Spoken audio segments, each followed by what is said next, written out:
Welcome student, this is our second video related to nationalism in Europe chapter, and now we will discuss what did liberal nationalism stand for in Europe. Okay, so question can come to you in this regard like explain the concept of liberal nationalism which developed in Europe in early 19th century. Okay, or you can get the question in this way also, that explain liberalism in political and economic field prevailing in Europe in 19th century. So before doing about liberalism, you must know what is the meaning of liberalism. Liberalism stand for what? Okay, the ideology of liberalism, if we talk about, it was another important factor which promoted the sense of nationalism in Europe and the nation state. You can have a 3 marks question also, that what do you mean by liberalism.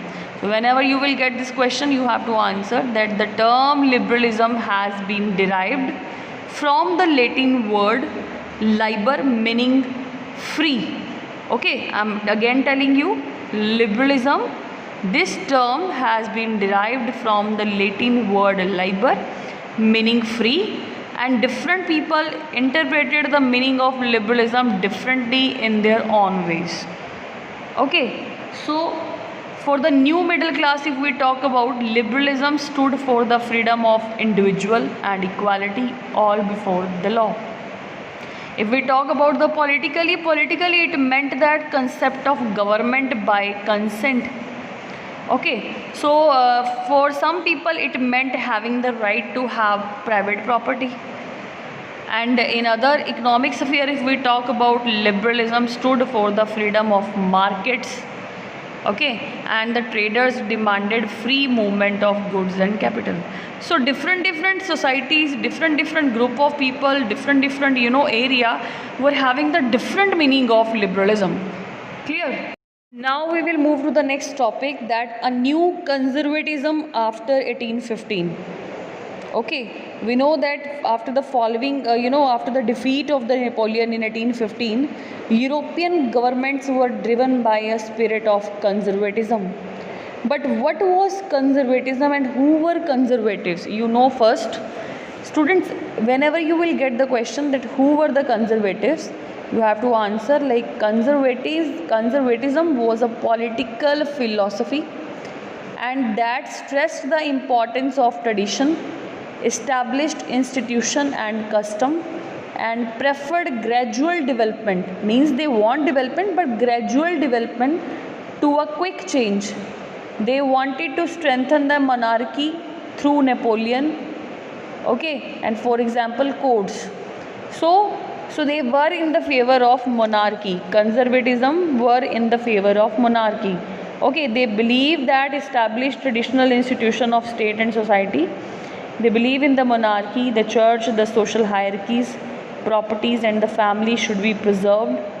So most conservatives, however, did not purpose a return to the society of pre-revolutionary days. Rather, they realized from the changes initiated by Napoleon also. Okay, that modernization could in fact strengthen the traditional institution like the monarchy. So in 1815, representatives of the European powers, who were the representatives of European power? They were Britain, Russia, Prussia and Austria. Okay, who had collectively defeated Napoleon, and they met at Vienna to draw up a settlement for Europe. So now Napoleon was defeated, so they wanted to do the settlement of Europe.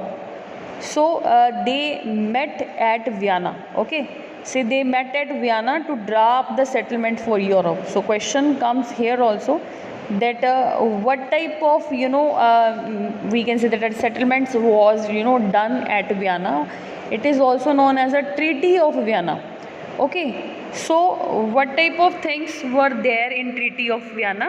So students, now we know that the monarchy was, which was established by Napoleon was now, off, and we can say that Napoleon was also defeated, and Britain, Russia, Prussia, Austria, they wanted to do the settlement of Europe, and they met at Vienna to draw up the settlement. What type of, and this settlement is also known as the, Treaty of Vienna. So what type of settlements they do, we will now come to know. So in 1815, the Treaty of Vienna, with the object of upholding most of changes that had come about in Europe during the Napoleonic Wars. So what was there according to the Treaty of Vienna?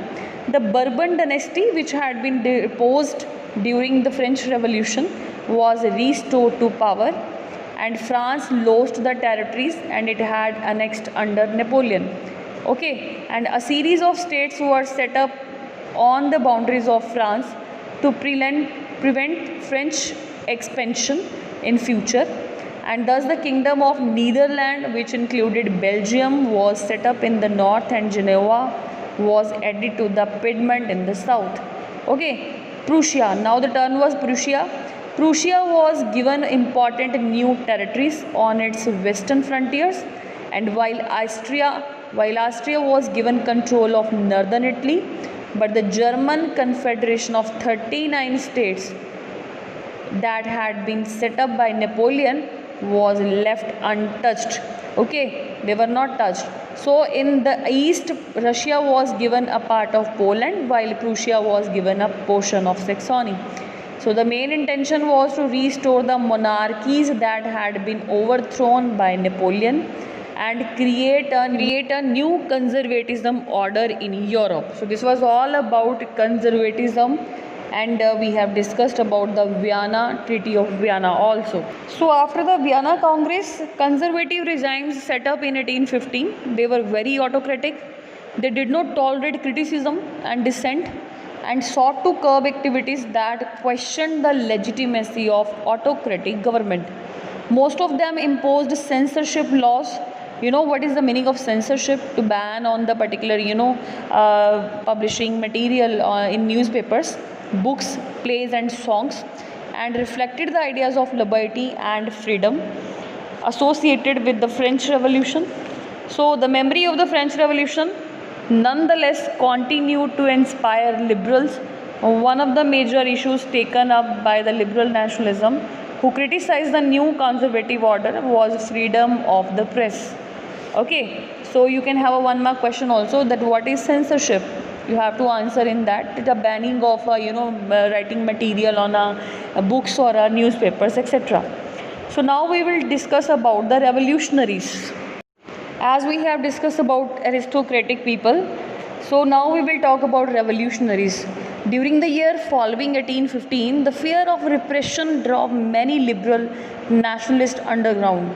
Secret societies sprang up in many European states to train the revolutionaries and spread their ideas. To be revolutionary at this time meant a commitment to oppose monarchical forms that had been established after the Vienna Congress, and to fight for liberty and freedom also.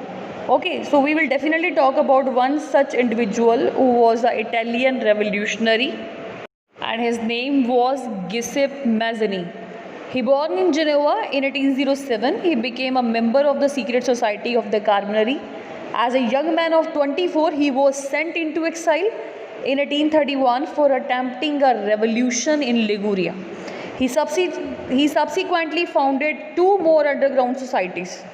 Okay, so you can have a 1 mark question also, that what are the 2 underground societies? What was the name of the 2 underground societies which were made by the Giuseppe Mazzini? So first Young Italy in Marseilles, and the second is the Young Europe in Bern.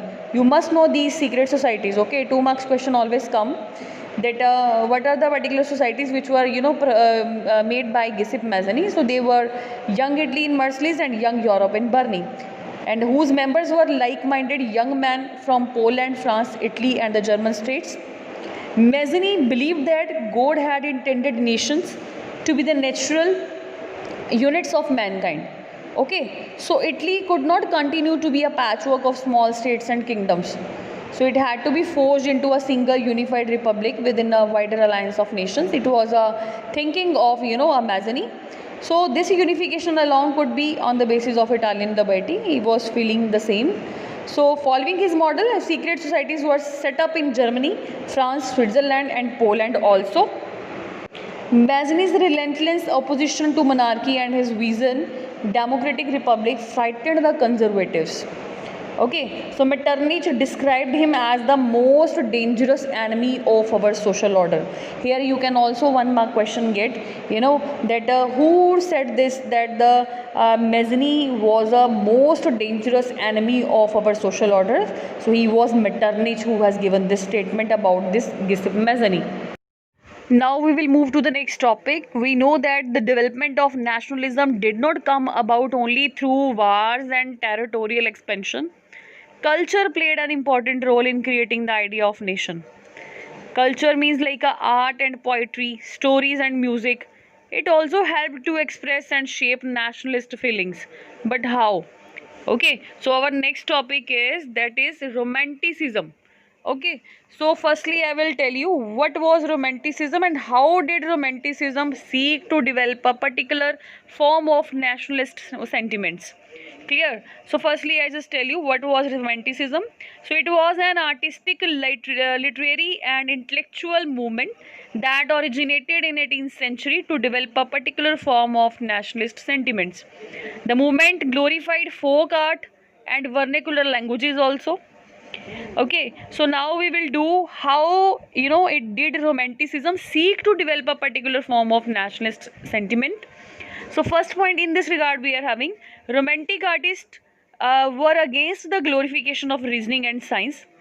Okay, we have to pay attention in this line again about romanticism. The artists which were there in romanticism, romantic artists we can say, they were against the glorification of reasoning and science and focused on emotions, institutions and mystical feelings. Now we will move to the next topic, that what type of role has been played by languages in developing the nationalist feeling in Europe. So languages played an important role in developing nationalist sentiments. After Russian occupation, the Polish language was forced out of school and the Russian language was imposed everywhere. If we talk about in 1831, an armed rebellion against Russian rule took place, which was ultimately crushed. And following this, many members of clergy in Poland began to use language as a weapon of national resistance. So Polish was used for church gathering and all religious instructions. As a result, a large number of priests and bishops were put in jail and sent to Siberia by the Russian authorities as punishment for their refusal to preach in Russian. So the use of Polish came to be seen as a symbol of struggle against Russian dominance. Now we will move to the next topic, that is hunger, hardship and popular revolt. Okay, so 1830 were the years of great economic hardship in Europe. The first half of the 19th century saw an enormous increase in the population of all over Europe. Fine. So full-fledged question can come to you that describe any three economic hardship or hardship faced by the Europe in 1830. Question can come to you in this way also, that why were 1830 called the years of great economic hardship in Europe? Okay, so the 1830 were called the years of great economic hardship due to the following reason. I am just telling you. First is there was a rapid increase in population during the first half of the 19th century, which led to widespread unemployment. Okay, due to the increasing of population, there was unemployment also. Second was the unemployed rural people migrated from the villages to cities for earning bread, and this worsened the living conditions in towns also. The third one we are having cheap machine made goods from England made it impossible for the small producers to compete. And the fourth one is peasants suffered because of less agrarian facilities, burden of feudal dues, obligations and harvest and price rise also, and that's why it led to the widespread rural poverty. So these were the main reason for the economic hardship which was faced by Europe in 1830. Now we will move to the next topic, that is related to Silesian weaver. What happened over there? Actually, Silesian weaver started a revolt against contractors And what was the reason for starting their revolt? Actually, the contractor who supplied them raw material and gave them orders for finished textiles, but drastically they reduced the payments of the weavers. Okay, so this was the main problem. Their payments were reduced, that's why they revolted. Okay, so what happened on that day? On 4th June at 2 p.m., a large crowd of weavers emerged from their homes and marched in pairs up to mansion of their contractor, demanding higher wages. They were treated with scorn and threats alternately. Following this, a group of them forced their way into the house and smashed its elegant window panes, furniture, other things also.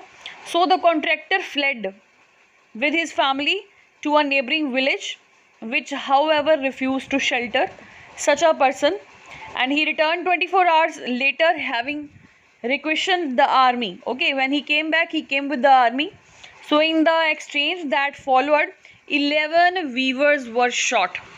This was a major problem. 11 weavers were shot in return. Okay, so this was all about the weavers revolt in Silsia.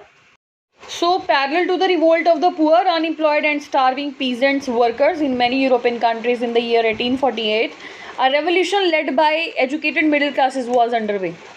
Okay, now the liberals started their revolt.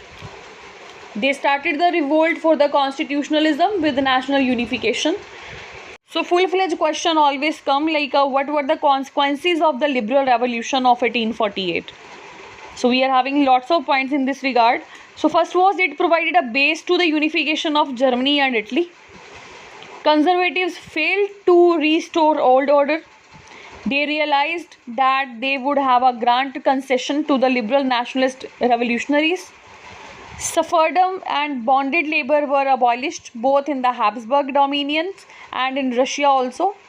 So the Habsburg rulers granted more autonomy to the Hungarians in 1867.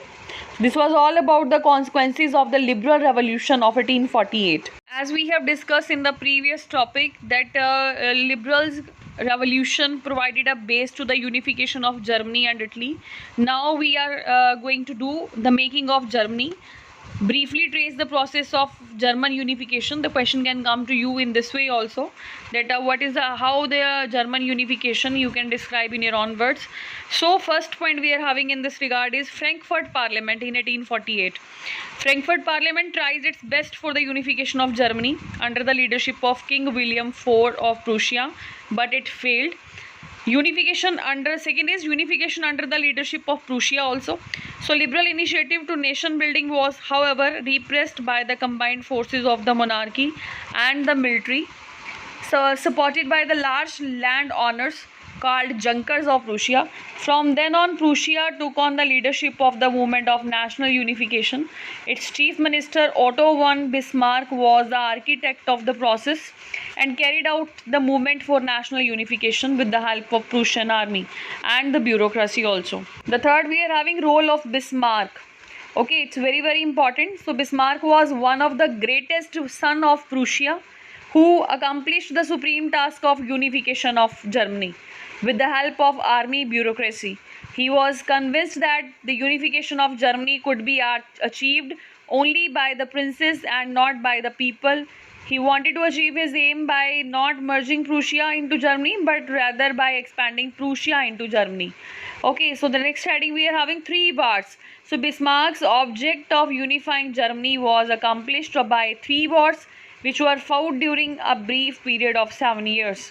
7 years, the period is like 1864 to 1870. And the next one is having final unification of Germany. The above wars ended in Prussian victory and helped in completing the process of unification of Germany. On January 18, 1871, in the royal palace of Versailles, the King of Prussia was crowned as the German Emperor, and the ceremony symbolized in the eyes of the world the newly born unity of the German people. So this was all about making of Germany.